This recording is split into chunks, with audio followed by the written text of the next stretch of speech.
Hola, hola comunidad del podcast de Epicentro. Qué gusto volver a estar contigo en un nuevo episodio de nuestro podcast. Y estoy súper contento de compartir contigo en estos siguientes minutos con un tema nuevo, con una enseñanza nueva de parte de Dios. Y como siempre, cada semana nuestro corazón es compartir contenido que sea de edificación, que te ayude y que te anime en tu caminar con Dios, y que tu fe sea fortalecida y edificada cada vez que tú recibas y escuches lo que tratamos de compartir contigo a través de este podcast. Así que estamos súper agradecidos de que estés con nosotros, de que nos visites, de que comentes este contenido y sobre todo de que lo compartas. Si tú crees que ha sido de ayuda, si tú crees que te ha animado, que te ha servido, compártelo con otros amigos, con otras personas que seguramente también te lo van a agradecer. Muy bien, pues el día de hoy me gustaría continuar hablando un poquito en la misma línea del mensaje de este último domingo en nuestra casa en Comunidad de Epicentro, y hablé acerca de arrepentimiento santo, y el título de este podcast es El camino de la humildad. Hay un montón de cosas que decir acerca de la humildad, pero la Biblia dice en el libro de Levítico capítulo 6 y habla acerca de las leyes sobre las ofrendas, sobre diferentes tipos de ofrendas. Y en este libro se trata acerca de leyes referentes al pecado, relacionadas con el pecado. Y estas ofrendas relacionadas con el pecado serían la ofrenda por el pecado, y era básicamente que la persona traía una ofrenda de un animal, ponía sus manos sobre el animal, transfiriendo sus pecados, y después el sacerdote degollaba el animal delante del altar, derramaba su sangre y la persona salía absuelta, salía perdonada. Dios dijo: yo voy a perdonarlos cuando ustedes hagan esto. Y también se habla acerca de la ofrenda por la culpa. Y obviamente la figura de la ofrenda por el pecado es una analogía acerca del sacrificio de Jesús en la cruz. Cuando tú miras la escritura y a la luz de los acontecimientos del Nuevo Testamento, tú te das cuenta de que estas figuras eran sombras, eran analogías, hablaban y apuntaban hacia una realidad que vendría posteriormente. Pero la Biblia dice en 2 Corintios 5:21 que Jesús se hizo a sí mismo pecado para que al morir el pecado muriera juntamente con su cuerpo. Es decir, Jesús se constituyó en la ofrenda por el pecado. Pero Dios no se detiene allí. Dios no se detiene simplemente en decir, bueno, hay una ofrenda para expiar, para perdonar sus pecados, sino que Dios se extiende y va más allá y dice: también hay una ofrenda por la culpa. Ahora, aquí es donde realmente se pone interesante lo que estamos hablando, porque la mayoría de nosotros entendemos y creemos que Jesús fue la ofrenda santa y perfecta que Dios demandaba por el pecado de la humanidad. Pero, ¿qué hay de la ofrenda por la culpa? Porque estamos hablando de dos tipos de ofrenda.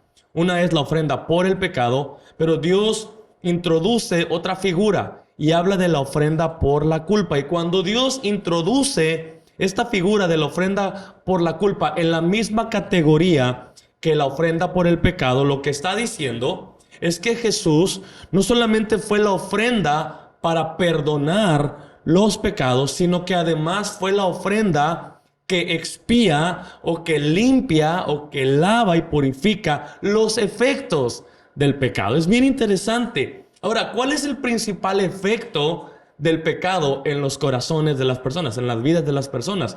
Lo vemos desde la primera persona que pecó, que fue Adán, y lo que el pecado produjo en Adán fue culpabilidad, fue vergüenza, fue temor, pero sobre todo, encima de todas las cosas, lo que Adán se sintió fue culpable. Entonces, había pecado y después el efecto del pecado es la culpa. Y lo que sucede es que yo he escuchado a muchos cristianos, muchos creyentes genuinos, creyentes con un buen corazón, con buenas intenciones, decir cosas como que ellos creen que Jesús es la ofrenda por el pecado, que a través de la sangre de Jesús los pecados son perdonados, pero después hablan acerca de esfuerzos, acerca de obras, ¿verdad? Y ellos dicen cosas como debo esforzarme por esto, debo esforzarme por aquello. Y quiero que no me malinterpretas. No estoy diciendo que simplemente debemos relajarnos en el hecho de que Jesús ya llevó la culpa por nuestros pecados. El asunto es que lo que sí es que debemos descansar. No me relajo, pero logro descansar en el hecho de que la Biblia dice que Jesús fue la ofrenda por el pecado y la ofrenda por la culpa. Entonces, lo que ellos están diciendo esencialmente es que no han entendido que la misma ofrenda por el pecado, escucha, que el mismo poder, la misma sangre que los hace limpios de pecados, también los hace limpios de los efectos del pecado, que en este caso lo vamos a encerrar como la culpabilidad, condenación o conciencia de maldad o conciencia de pecado. Ahora, es cierto que vivimos en un mundo quebrantado y mientras estemos en este cuerpo, pues vamos a tener que vencer la carne y luchar contra las obras del enemigo Satanás. Pero la realidad es que el sacrificio de Jesús es la ofrenda definitiva, no solamente por el pecado, para poder tener paz con Dios, es decir, Dios te absuelve de pecados a través de la sangre y del sacrificio de Jesús, pero además Él cargó en sí mismo el efecto del pecado y de la maldad, que es culpabilidad, que es condenación y que es vergüenza. Ahora, Hebreos 9 habla extensamente acerca de que si la sangre de los animales que está referida en Levítico, porque Levítico es un libro de leyes sacerdotales, de leyes de pureza, de leyes para el culto y la adoración del Antiguo Testamento. Y Hebreos dice que si esos animales o si la sangre de esos animales en aquel entonces era pago suficiente para satisfacer a Dios, y las personas que participaban de este ritual se iban perdonadas, se iban absueltas de sus pecados y se sabían libres del pecado hasta la próxima ocasión que pecaran, pues cuánto más la sangre de Jesús, dice Hebreos 9, purificará nuestra conciencia de obras muertas. Probablemente en otra ocasión pueda hablar acerca de este capítulo mucho más en específico. De hecho, me encantaría hacer una serie acerca del libro de Hebreos. Si a ti también te gustaría estudiar Hebreos con nosotros, haznoslo saber en los comentarios. Pero quiero que pongas atención en una palabra bien especial, y es la palabra conciencia. Conciencia tiene que ver con estar conscientes, tener presente los efectos del pecado. Lo que está diciendo esta escritura es que para muchas personas es claro el poder del sacrificio de Jesús y lo que hace por sus pecados, pero no son claros, no tienen claridad acerca de lo que la sangre de Jesús puede hacer con la conciencia del pecado, es decir, con la culpabilidad. Ellos piensan que tienen que esforzarse por permanecer agradables a Dios. Es decir, sí, yo fui salvo por la fe, yo fui salvo por gracia, pero ahora tengo que hacer un esfuerzo. Y escucha, no quiere decir que no vivimos para agradar a Dios. El problema está en pensar que debo hacer algo para agradarlo. De hecho, Romanos nos da mucha claridad acerca de esto, de este tema. Romanos 5, versos 1 y 2 dice, por tanto, habiendo sido justificados por la fe. Entonces está hablando a gente que ya fue justificada por la fe. Dice, tenemos paz con Dios. Es decir, pecados perdonados. Dios no está enojado, Dios no está en guerra en contra de ti por tu pecado. Dice, por medio de nuestro Señor Jesucristo, por medio de quien también tenemos, escucha esta palabra, Él, a través de Jesús, tenemos perdón de pecados, pero por medio de Él también hemos obtenido entrada por la fe a esta gracia en la cual estamos firmes. Es decir, entramos a la gracia por la fe en Cristo y permanecemos firmes en la gracia por la fe en Cristo. Y nos gloriamos en la esperanza de la gloria de Dios. Ahora, este versículo dice esencialmente que la misma fe que usamos para creer que nuestros pecados fueron perdonados en la cruz es la fe que nos hará permanecer firmes en la gracia. Es decir, sabiendo que estamos perdonados. La fe para ser perdonados es la fe para creer y permanecer creyendo que realmente lo somos. Es decir, no entramos a la gracia por fe y permanecemos en la gracia por obras. Este fue el problema y el error de la iglesia de los Gálatas. Ellos, dice Pablo, ustedes empezaron creyendo que eran salvos por fe, pero están terminando creyendo que se van a mantener salvos por obras. Entonces tenemos que ser muy cuidadosos de no caer en esta confusión y en este error. Entonces lo que estoy diciendo es que así como creemos para salvación, también podemos creer para justicia. Es decir, el mismo sacrificio de Jesús por el pecado que nos hace salvos, nos hace justos y nos hace santos, es el sacrificio que nos hace libres de conciencia de maldad y de pecado. No es algo que vamos a aspirar, no es un nivel al que llegamos después de un tiempo o es algo que podamos obtener, simplemente lo recibimos por gracia mediante la fe, de la misma manera que recibimos nuestra salvación en el primer lugar. Entonces, lo que estoy tratando de decirte con todo esto es que necesitas adquirir la conciencia y la confianza de que has sido perdonado y perdonada y que Dios no está más en guerra contigo, es decir, que tienes paz con Dios. También necesitas saber que Dios no está pensando todo el tiempo en tus pecados porque estos ya fueron perdonados y fueron al mismo lugar que todos los pecados del resto de las personas que han venido a Cristo. Y la Biblia dice que estos pecados fueron echados en lo profundo del mar. Y también la Biblia dice que tú y yo hemos sido justificados, limpiados y redimidos. Y tenemos que dejar de movernos reaccionando a la culpabilidad. Ahí es a veces donde el enemigo quiere mantenernos. Ok, está bien que sepas que tú vas a ir al cielo, pero mientras estés en la tierra te voy a hacer miserable pensando que Dios todo el tiempo está observándote y está mirándote desde el cielo para que nunca vivas la plenitud de tu salvación. Es decir, que esperes a llegar allá, a llegar al cielo para disfrutar de ser salvo. Y ese no es el plan de Dios.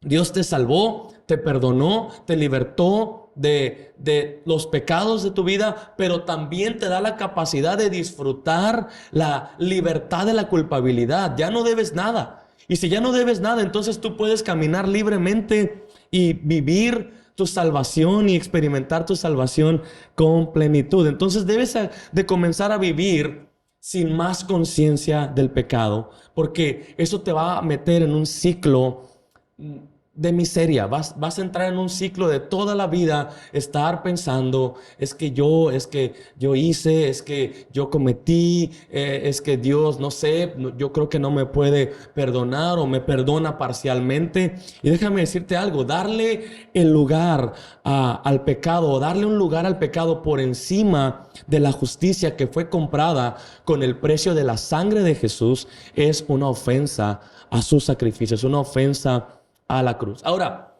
quiero entrar en esta siguiente parte de esta enseñanza, hablando un poco acerca de la ofrenda por la culpa. Y esta ofrenda por la culpa era una ofrenda que la persona ofensora o la persona transgresora debía traer al altar, ¿verdad?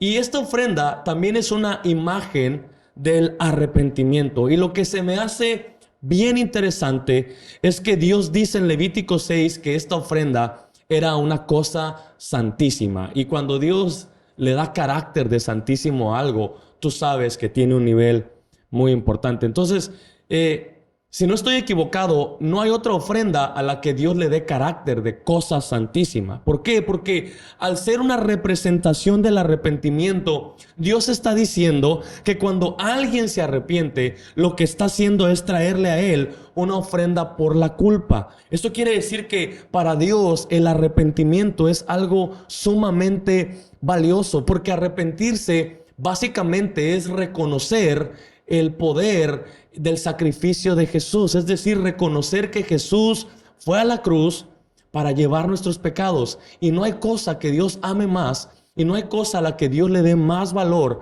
que al sacrificio y a la sangre derramada de su Hijo. Por eso Dios dice que para Él la ofrenda por la culpa o el arrepentimiento es una cosa santísima. Por eso es que Salmo 51, que es un salmo que habla acerca del arrepentimiento, dice en el versículo 7, los sacrificios de Dios son el espíritu contrito, al corazón contrito y humillado, oh Dios, no lo despreciarás. Mira, tanto la predicación de Juan el Bautista como la de Jesús se centraron en el arrepentimiento. El arrepentimiento es central en el mensaje del Evangelio de Jesús y en la doctrina fundamental de todo el cristianismo. Jesús dijo esencialmente que sin arrepentimiento es imposible acceder a su reino. Es decir, la puerta de acceso a la realidad del reino en nuestras vidas es arrepentimiento. Y a menos que una persona se arrepienta, reconozca a Jesús, entonces no va a poder experimentar nada de Dios